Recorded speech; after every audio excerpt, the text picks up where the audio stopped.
Hey everyone, welcome to Area 616. Last week, Marvel premiered the highly anticipated second trailer for Avengers Infinity War. It also just so happened to be one of the only weeks I decided to go out of town without my microphone, as I figured surely I'll be fine for 1 week, right? So I wasn't able to make a video about it then, but it's been on my mind a lot since then, and I've really been wanting to talk about it. So I figured I'd just kind of run through this trailer and talk about some of the stuff from it that really stuck in my mind. I'll be talking about 3 specific subjects: Thanos, Thor, and deaths.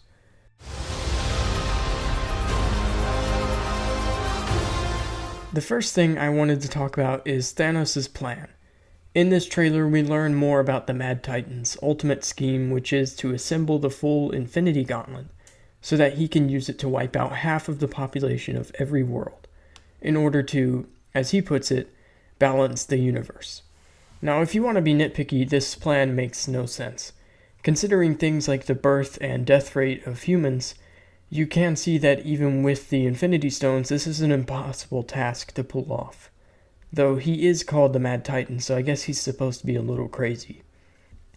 Now, I don't really hate this. It's a really cool way to integrate his famous snap from the original Infinity Gauntlet event into the MCU, but making it his whole plan seems odd.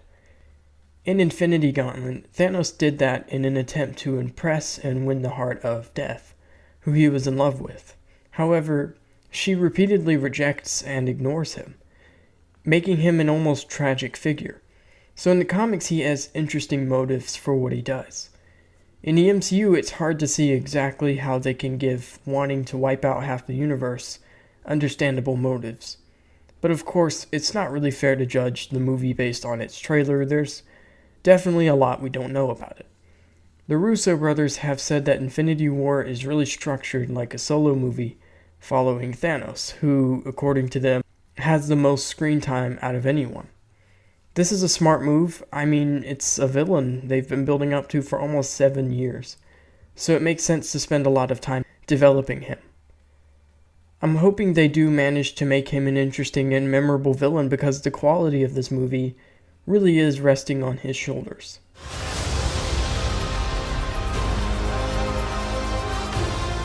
The next thing that really stuck out to me was Thor. So throughout the trailer, we get a lot of hints as to what he's doing in the movie. He starts out the movie trying to defend the last of the Asgardians from Thanos, fails, and is found floating in space by the Guardians of the Galaxy. From there, he goes on a quest with Rocket and Groot to build himself a new weapon, named Stormbreaker. It has been confirmed that Peter Dinklage has a role in this movie.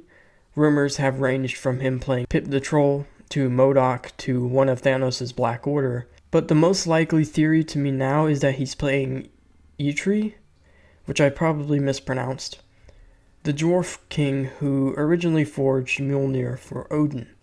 It seems to me like Thor will go to him for a new hammer. Now, I have a couple of problems with this whole thing. For one thing, honestly, I don't get why he needs a hammer. Going by Thor Ragnarok, it really seemed like Mjolnir was just holding him back. I mean, he was crazy powerful in that final bridge fight. But my biggest problem is that it just sounds like a massive waste of screen time. One of the biggest complaints about Avengers Age of Ultron was that Thor just goes on this random side quest where he visits a cave and has visions about the Infinity Stones.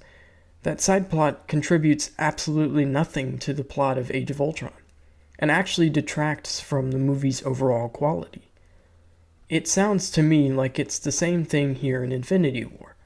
I think it's really just the screenwriters not knowing where to put Thor, so they just give him a random side quest that has nothing to do with the main plot. I don't know, I just feel like Thor's role will ultimately end up being an unnecessary weak point for the movie.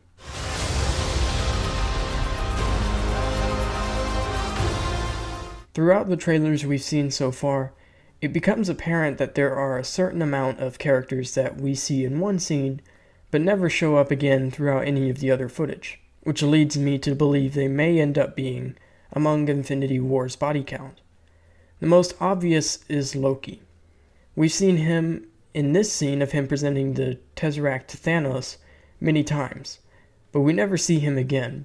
He should be with Thor, or maybe even working alongside Thanos, but he doesn't appear to be. So I think it's a very high possibility Infinity War will have Loki's final moments. Then there's one that's not immediately noticeable, but very odd, and that's Wong. We see him when Bruce first crashes down into the Sanctum Sanctorum, and in the following scenes when Thanos' Q-ship first arrives on Earth. After that, though, he's never seen again. And really, he should be there. According to Doctor Strange and the Infinity War Prelude comic, he knows more about what's going on than really anybody else. Now, honestly, I would be very disappointed if they killed Wong. He's a great character who we've only just gotten to know in the MCU. And Doctor Strange, too, would feel empty without him. Wong has always been an integral part of Strange's story.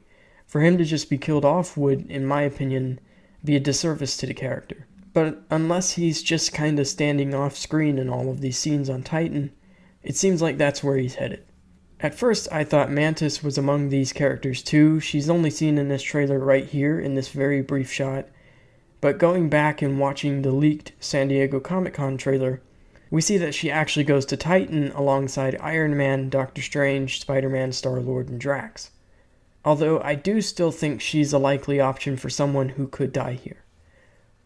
I have some other characters I'm pretty sure might die at some point, like Drax and War Machine, but the two characters they seem to be teasing final moments for in this trailer are Iron Man and Captain America. Cap is seen facing down Thanos in an awesome callback to a moment from Infinity Gauntlet, where he, you guessed it, gets killed by Thanos. I think this shot in the trailer could be specifically designed to make us think he's gonna die, but I mean, unless some major ex machina happens in the next 30 seconds after it ends in the trailer, it's hard to picture Cap out punching Thanos. As for Iron Man, I feel like he might die in Avengers 4, but I'm not so sure about Infinity War. That's what we're expecting to happen here, which is why Marvel will probably do the opposite. But that's really the three main things I wanted to touch on here. What do you guys think? Do you have any worries about Thanos? Who do you think Peter Dinklage is playing? And what do you think of Thor getting Stormbreaker? And who do you expect to die in Avengers Infinity War? Let me know all your thoughts and theories in the comments below. Thanks for watching, and I'll see you all next time.